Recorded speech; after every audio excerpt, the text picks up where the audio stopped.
Minuit 15. Une lumière rouge pulse dans le noir.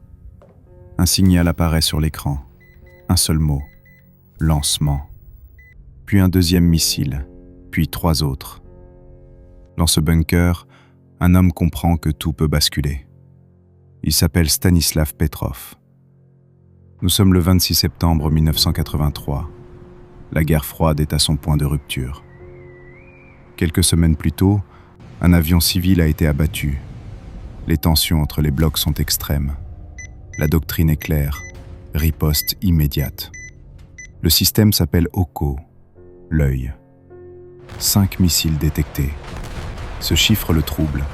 Une première frappe serait massive. Pourquoi seulement 5 ? Les radars terrestres ne confirment rien. L'ordinateur affirme « attaque confirmée ». Il doit signaler, maintenant. S'il se trompe, des millions mourront. S'il ne transmet pas, il sera coupable. Le silence devient lourd. Il respire profondément. Il pense comme un ingénieur. Le système est récent, peut-être imparfait. Mais cette nuit n'est pas terminée. La peur domine les 2 camps. Chaque camp craint une attaque surprise. La paranoïa est permanente. Tout semble confirmer le pire. Petrov fixe les chiffres.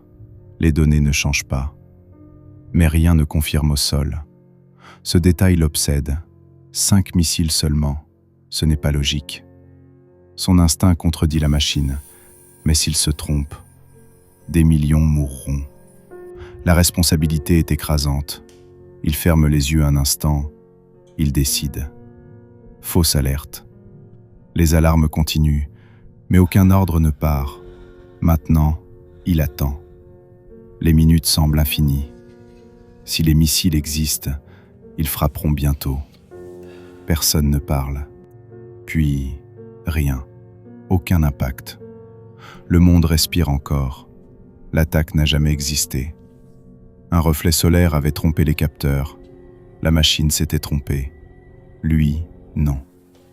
Il ne sera pas célébré. L'incident restera secret pendant des années.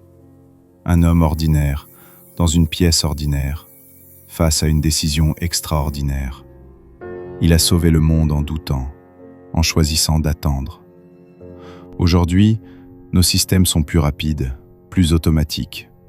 Mais la question demeure. Aurions-nous hésité ? Aurions-nous attendu ? Parfois, l'hésitation est une force. Cette nuit de 1983 le prouve. Un homme a refusé d'obéir aveuglément, et le monde a continué. Personne n'a entendu la sirène s'arrêter. Personne n'a vu le danger disparaître. Mais cette nuit-là, tout aurait pu finir. Et pourtant, rien n'a explosé.